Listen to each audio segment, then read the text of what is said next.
what exactly is a log? And why do we even need logs, right? Well, logarithms, they're inverses of exponential functions. It's kind of like if somebody said to you, why do we need square roots? Well, say for example, you want to figure out, how do I solve this equation, x squared equals 100? Well, you say, well, the inverse or the opposite of squaring is to square root. And then we got x equals 10, right? Or what's the inverse of multiplying, dividing? What's the inverse of adding, subtracting?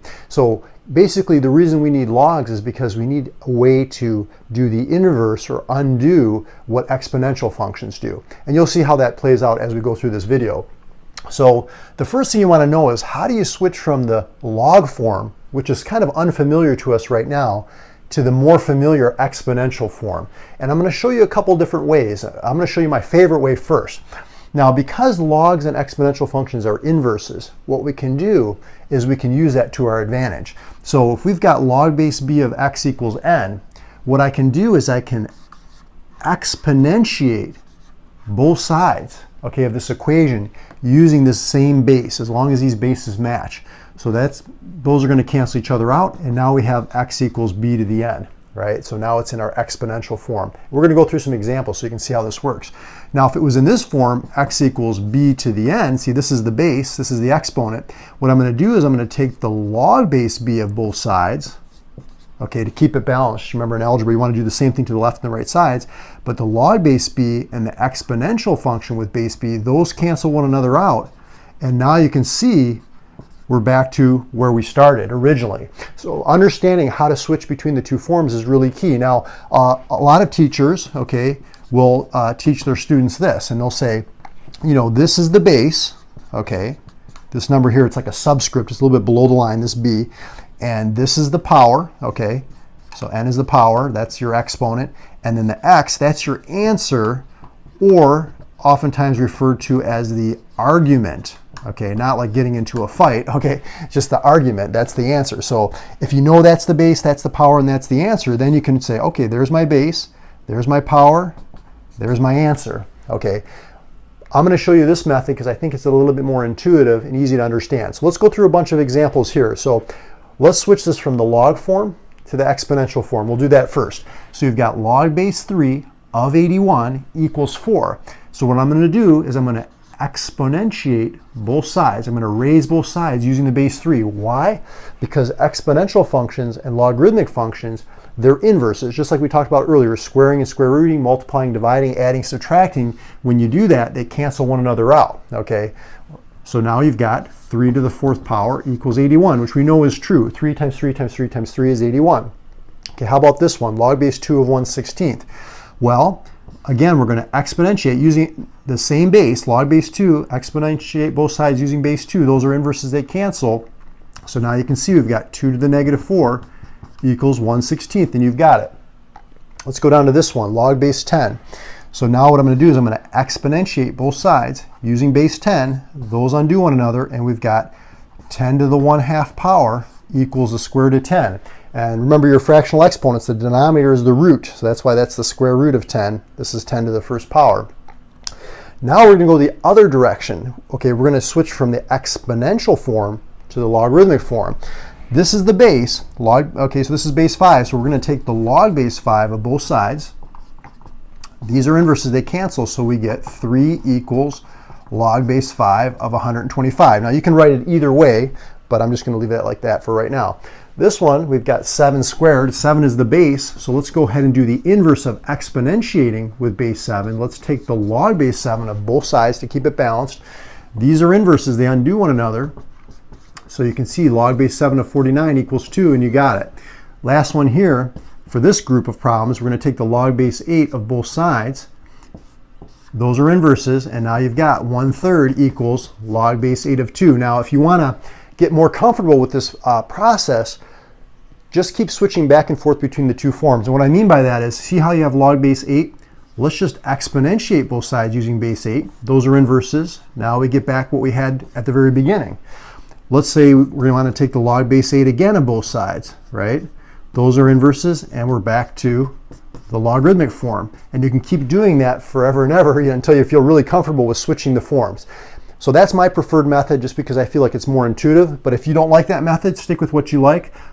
Some teachers will even just use this circle technique. They'll say this base raised to this power equals that answer. But just remember, that's the base, that's the power of the exponent, and then the argument is the answer. So the next step in logarithms we're going to get into, let me erase this board and we'll get right back at you.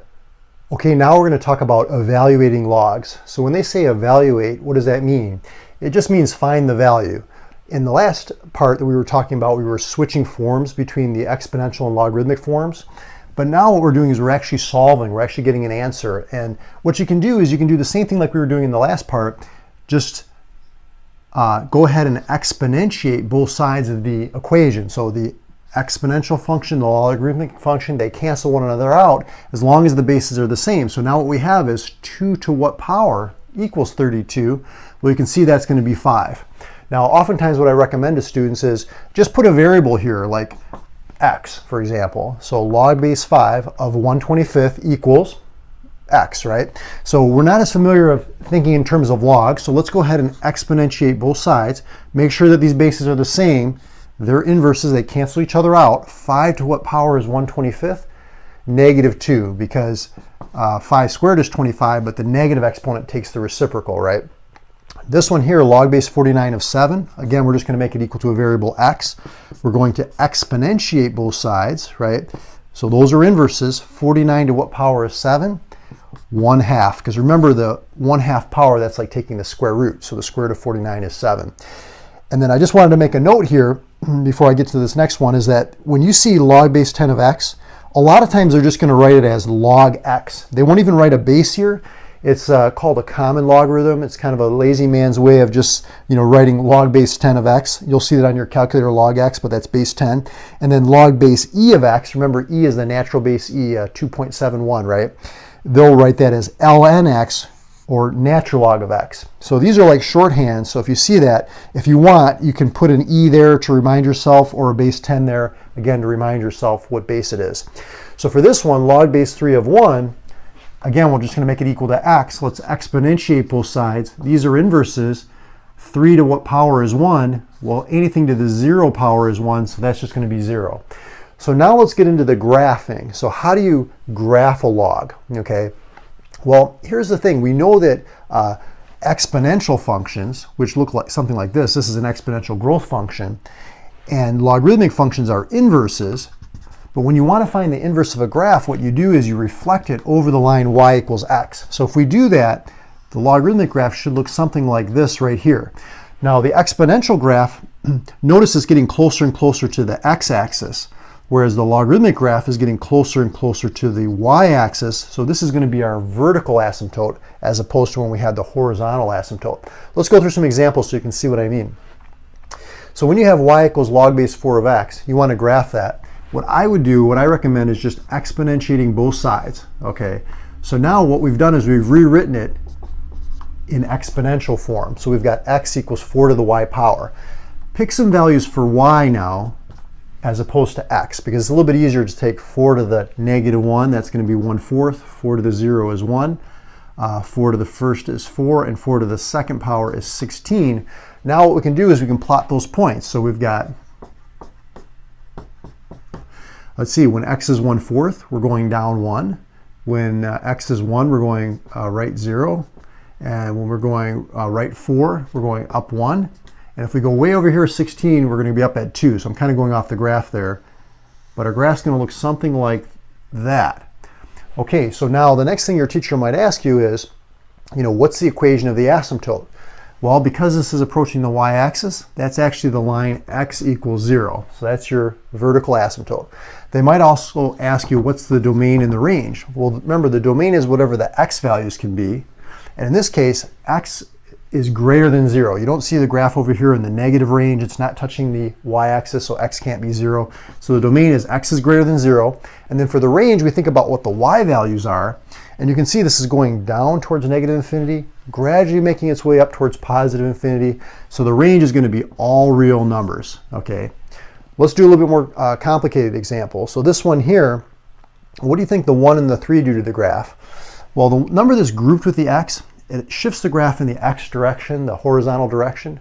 But this minus 1 has the opposite effect. It's actually going to shift it right 1. So we actually have a vertical asymptote here at x equals 1, okay? And then what do you think the positive 3 does? Well, it shifts it up 3. So we can think of this point right here, that circle that I drew, as our origin, as our starting point. Now we're just going to focus on the parent function, okay, y equals log base 2 of x. We're going to exponentiate both sides, okay? These are inverses, so we get 2 to the y equals x. So I'm going to make a table again. I'm going to plug in some easy values for y. So this is going to give us 1/2, 1, 2, and 4. And then what I'm going to do is I'm going to plot the points from here, not the origin, because everything's shifting right 1 and up 3 anyways. So let's just start from here. And let's see, so if we go right 1/2, down 1, that'd be right there. Right 1, okay, up 0, and then right 2. Okay, let's see, right 2, up 1, like that, and then right 4, 1, 2, 3, 4, up 2, so like something like that. So basically this graph looks something like that, all right? And you can see the domain is going to be x is greater than 1, and the range is going to be all real numbers. So it's going up and down from negative infinity to positive infinity. Okay, so that's talking about the graphing. The next thing we're going to talk about is expanding and condensing logs. So let me erase this board and we'll do that next. Okay, now we're going to talk about expanding and condensing logs. But first we want to talk about the properties of logs, okay?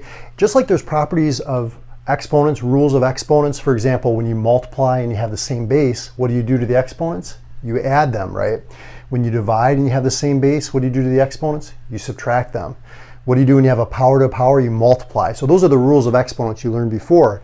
But now the rules of logs, it's very similar. Like when you have these two arguments multiplied together, you can write it as a sum of two logs. The main thing is you want to make sure that you keep the base the same, whatever that base is. Same thing over here. If you're dividing these two arguments, you can write it as a difference of two logs. Just take the log of the numerator minus the log of the denominator. And then this one's called the power property. You can take this exponent here and you can bring it down in front and write it as a coefficient. Now all these properties, they're reversible. So when you're going from the left to the right, that's called expanding. It's getting larger. But if you go from the right to the left, that's called condensing. It's getting more condensed, right? So if you see the sum of two logs, you can write it as log of a product. Or if you see the difference of two logs and they have the same base, you can write it as the log of a quotient, okay?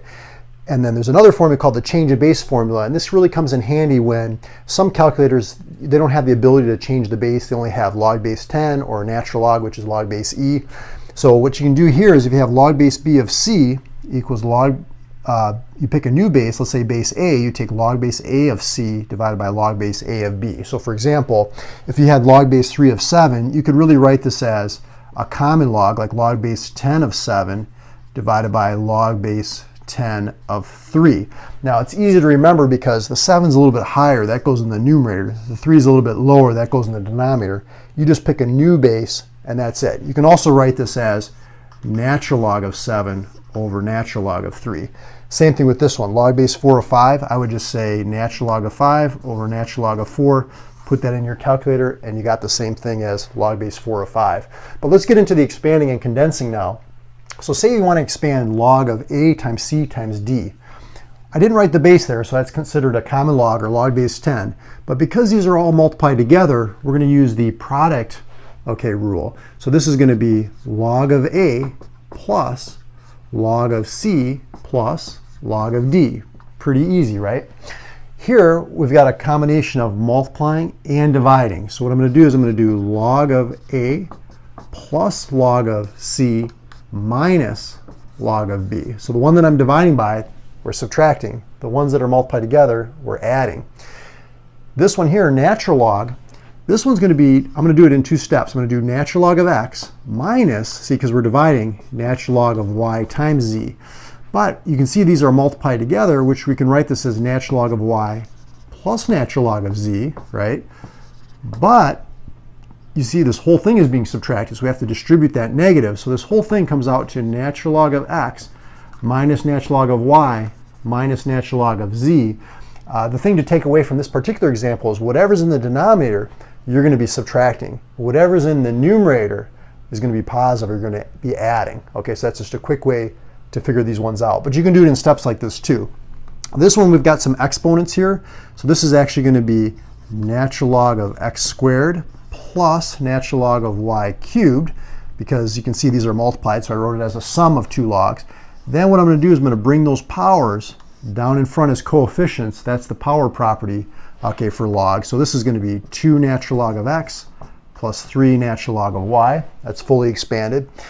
And then one here, this is a pretty more challenging one. Let's see, it's log of 5 plus log of x plus 2 log of y. See, I brought down that 2 in front, okay? And then minus, because we're dividing, 1/2 log of w minus 1/2 log of z. So I did all that in one step. Now you don't have to do it in one step like I did. I just want to show you a more challenging one. But notice everything that's in the denominator is being subtracted. The square root is the 1/2 power, so I brought that 1/2 down in front. Same thing with here, the y squared. I brought that 2 down in front. Everything that was in the numerator that was multiplied together, I wrote it as a sum of logs, and the ones that were in the denominator I subtracted. Okay, that's the quotient rule. Now we're going to go over to the condensing. So we want to condense these into one log. So we're subtracting. So what I'm going to do is I'm going to divide. And don't get confused. You want to make sure the one that comes first or to the left is in the numerator. The one you're subtracting, that one goes in the denominator. So it's like natural log of 2 divided by x.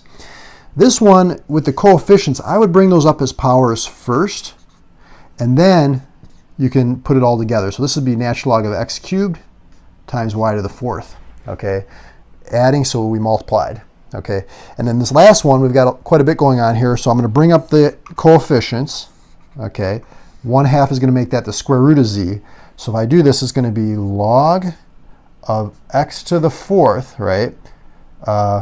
Over, see, because we're subtracting, y squared plus, so that's going to be times the square root of z.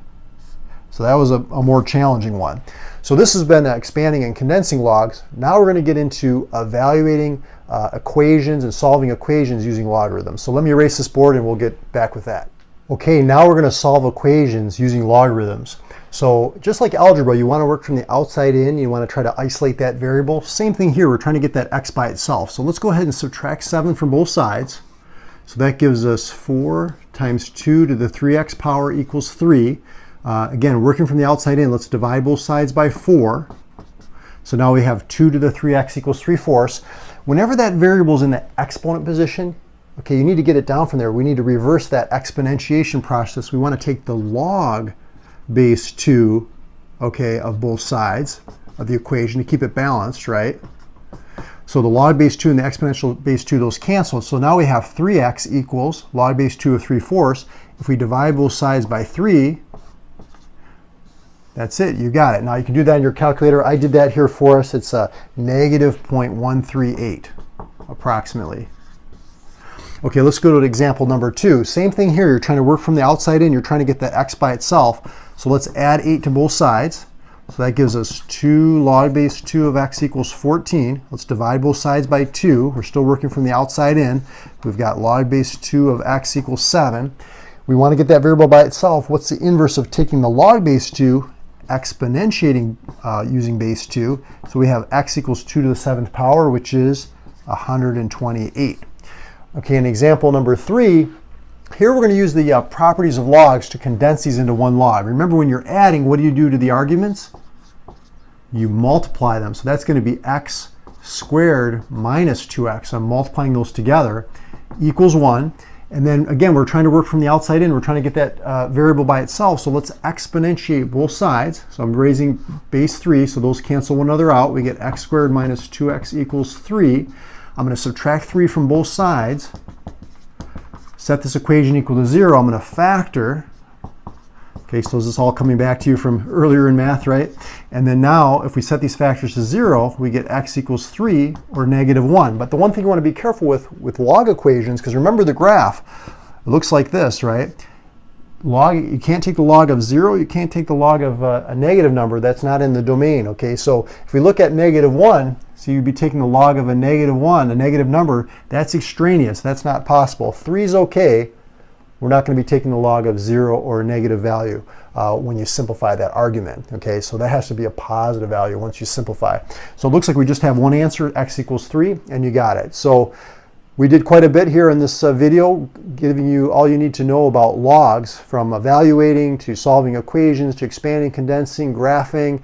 I hope you like this video. Subscribe to the channel. Check out more math tutoring videos on my YouTube channel, Mario's Math Tutoring. And I want to mention, if you're preparing for the ACT or the SAT, check out my huge ACT math review video course or my huge SAT math review video course, packed with tons of information. If you like my teaching style, you'll get a lot of those courses. And I look forward to seeing you in the future videos. I'll talk to you soon.